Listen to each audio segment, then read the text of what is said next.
Dear friends, ఒక పెళ్లి చూపులు ఇలా కూడా ఉంటుంది. అబ్బాయి అమ్మాయిని చూస్తానికి వస్తారు కదా, ఇక్కడ అలా కాదు. అమ్మాయి అబ్బాయిని చూస్తానికి వెళ్ళి ఏంట్రా ఏమన్నా గర్ల్ ఫ్రెండ్స్ ఉన్నారా అంటే, లేరు మేడం. అమ్మో మా ఇంట వంట అట్లా లేదు మేడం, అలాంటి పిచ్చి పిచ్చి మాటలు చెడ్డ మాటలు మాట్లాడొద్దు మేడం. సరే, అరే నీ వయసు ఎంతరా? ఉంటుంది మేడం 58. 58 ఏళ్ళు. గర్ల్ ఫ్రెండ్స్ లేరా? సరే, ఏమైనా ఎక్స్పీరియన్స్ ఉందా?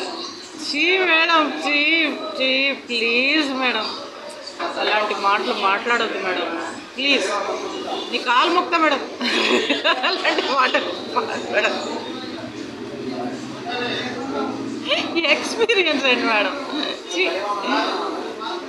దగ్గుమందుకి గతి లేదు, దగ్గుబాటి రానా కావాలంటే ఎవరు? ఎక్స్పీరియన్స్ ఎక్కడ ఉంటుంది మేడం? నాకు నేను వర్జిన్ని అని చెప్పాడు. వెంటనే వాళ్ళు నాకు ఫోన్ చేసి, అరుణా చౌదరి గారు, మీరు సుప్రీంకోర్టులో అడ్వకేట్ కదా, ఇలాంటి కేసు ఎప్పుడైనా చూసారా? వాడికి 58 ఏళ్ళు, వాడికి ఇంకా వర్జినిటీ ఉందంట, రిబ్బన్ కటింగ్ కాలేదంట, ఏం చేయమంటారు అంటే, పెళ్లి చేసుకుంటే మరి ఆమె అడిగిన ప్రశ్న ఏంటంటే, వాడికి సపోజ్ ఏదైనా డిఫెక్ట్ ఉందనుకో, బయలాజికల్ డిఫెక్ట్, మామూలుగా గడబడ దగ్గరే ఇప్పుడు దాకా ఏంటి 58 ఏళ్ళు వచ్చినా కూడా నేను టెస్టింగ్ రైడ్కి తీసుకెళ్ళా, పెట్రోలా డీజిలా తెలుస్తుంది కదా బండి. ఆ బండి ఏంటి, దాని బ్యాటరీ ఏంటి, అసలు ఎంజిన్ పని చేస్తుందా లేదా, బ్యాక్ టైర్లు ఎట్లున్నాయి, ఫ్రంట్ టైర్లు ఎట్లున్నాయి అన్నీ తెలుస్తుంది, టెస్టింగ్ రైడ్కి తీసుకుపోవాలి.